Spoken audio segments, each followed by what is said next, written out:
Matthew was in desperate need of a new car, but didn't have a big budget for it. He ended up buying an out-of-use car at a local police auction. But things took a strange turn when he decided to clean out the car, because when he looked in the door compartment, he found something that he probably wasn't supposed to find.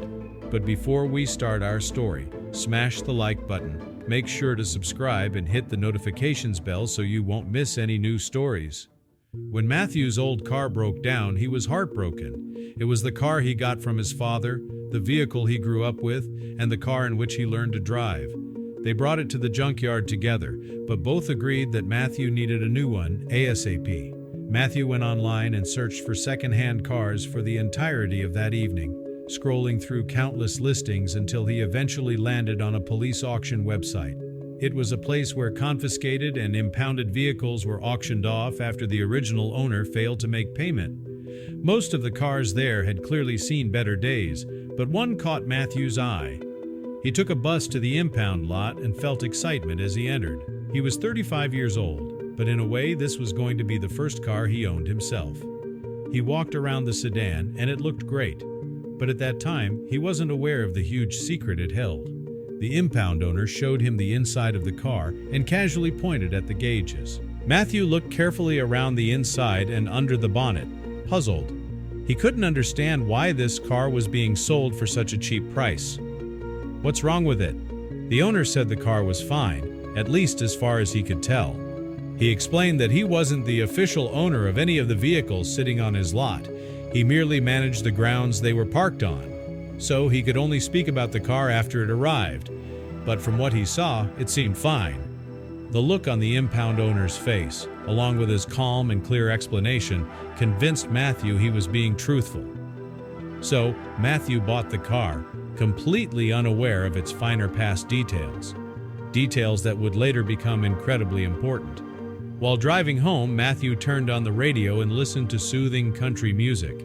But during the trip, a rattling sound kept appearing. It wasn't loud, but it cut through the music like glass. Matthew drove the car into his garage at home and decided to investigate his new purchase further.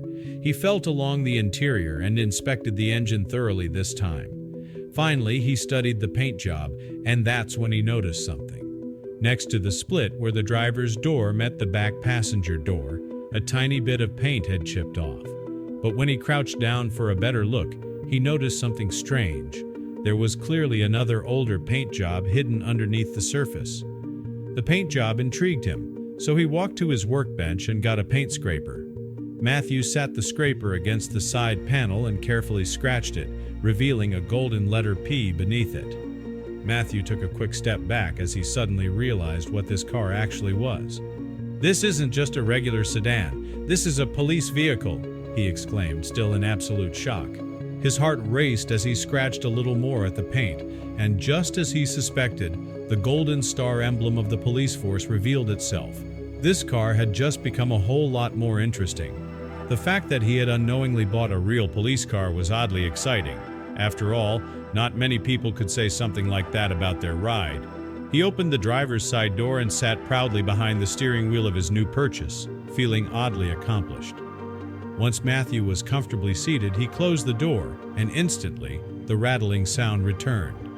Matthew was curious, but he didn't want to take the entire car apart just to find out what was causing the noise. So, he decided to try the next best thing. He called the local police department. "Go to the source, the place where the car originally came from," Matthew said proudly, feeling like a true Sherlock Holmes in that moment. The phone rang a couple of times before a local law enforcer finally picked up. "Police department, how may I help you?" came the standard greeting through the speaker. Matthew answered promptly and explained the situation. The refinished paint job, the strange rattling inside the car, and almost immediately, the policeman on the other end of the line sounded surprised. The officer stopped Matthew halfway through his story. "I'm sorry, sir, repainted, you say?" the officer repeated, clearly confused. He confirmed that the department did, on occasion, send older police cars to that particular lot for demolition. The policeman questioned the validity of Matthew's story, but Matthew knew for sure. The policeman asked Matthew for the license plate number, explaining that he might be able to dig up more information about the vehicle that way. Matthew obliged without hesitation and gave the number to the officer. But that mysterious paint job was only part of the bigger equation, because Matthew was just about to ask the most important question of all. While Officer Henry searched the database for the license plate of the mysterious vehicle, Matthew finally asked the question that had been bothering him the most. He repeated the part about the rattling sound coming from inside the door frame and asked if police vehicles ever had something built into the doors, something that could have possibly come loose over time. The officer said he wasn't aware of anything being placed inside police vehicle door frames. "They're just doors, sir," he added plainly. But then the officer mentioned something else, something unexpected. He had found the former registered owner by tracing the car through their license plate system. The car had once belonged to a former police officer, someone who had worked at this very precinct until not that long ago. As Matthew listened to more details about the officer in question, he absent-mindedly fiddled with a screwdriver near the door panel. Then, without warning, the front casing of the panel suddenly popped off completely, startling him. The panel fell to the ground, and Matthew instantly saw something in the base of the door that did not belong there. It was a translucent plastic bag, and there appeared to be something inside of it. When he reached inside and pulled out the contents, his face turned pale instantly. Inside this bag were a gun, a tape recorder, and Polaroid pictures that showed the most horrific scene he had ever witnessed in his entire life. "What the hell?" he gasped, staggering back in disbelief. The officer was still on speaker and could tell that Matthew's breathing had changed significantly. "What is going on there, sir?" the policeman asked in a concerned tone. Matthew explained that he had found a bag in his car and told the officer about the disturbing contents inside. The photos showed a bank and a deceased person lying right outside. Matthew screamed into his phone, forgetting it was still on speaker. "There is something seriously wrong here. I think I'm looking at a crime scene." Matthew breathed heavily. "Calm down, sir. Is there a crime scene in the pictures, or in real life at the moment?" Matthew hesitated, then replied that the first part was the case. That was when things took a dark turn. Matthew didn't even bother with the gun. The tape recorder, however, he did use. Holding the bag as a barrier between his fingers and the object, he pressed play. A full confession was heard from a remorseful bank robber who had accidentally caused a civilian casualty during the heist. This all started as just a routine check for the cop on the phone. But after hearing the tape and learning about the contents of the mysterious bag, the officer immediately took this case much more seriously. The man in uniform told Matthew to stay put and not move. "I already informed 2 colleagues. They're on their way to your location now."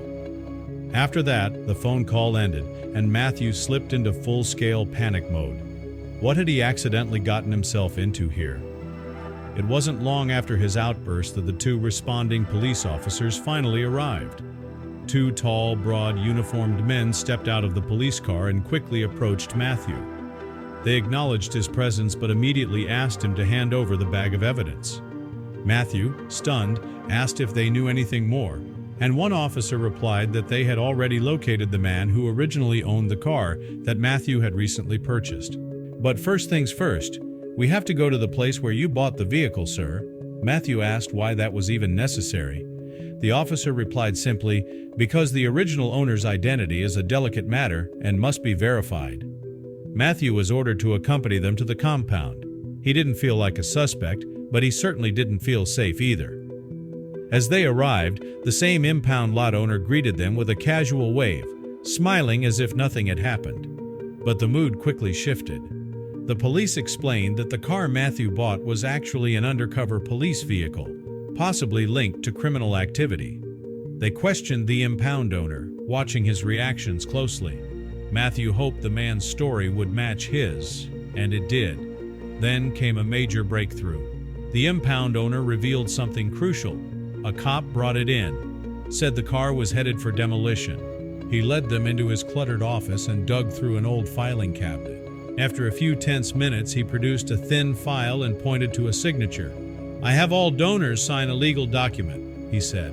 The officers studied it, and one of them muttered, "We've got him." They finally explained everything. The car, tape, and gun inside were registered to a police officer from their own precinct. Matthew saw one of the agents grow visibly emotional as he processed the betrayal. The officer had resigned just after concluding his last case, a high-profile local bank robbery. And now they understood why. The officer himself had been the robber. "It all makes sense now," another officer said. The former cop had volunteered for the case to eliminate evidence. Repainting the vehicle and ordering its demolition were calculated moves to hide the crime. Matthew was stunned. He had unknowingly bought a car tied to a disgraced cop. The investigation, once cold, was now suddenly alive again. "What do we do now?" Matthew asked. The officers exchanged a look, then smiled. "I have a plan," one of them said. They asked the impound owner to return the vehicle to the lot. The goal was to lure the ex-cop back. A staged news report would air that evening, claiming the car had been found and requesting public help. They were betting the culprit would panic and attempt to destroy the vehicle. Sure enough, the plan worked. That night, someone cut through the fence at the impound lot and climbed into the old police vehicle. Before he could escape, hidden units surrounded the area and arrested him on the spot. Matthew watched the footage on the news and felt a surge of satisfaction. Justice had been served, but there was still one problem. He didn't have a car. Grateful for Matthew's help, the police made him a generous offer. A few days later, he returned to the impound lot and was told to pick any vehicle he wanted, free of charge. That same day, Matthew drove away in a new car, carrying with him a deep sense of pride and the knowledge that he had played a small but vital role in catching a criminal.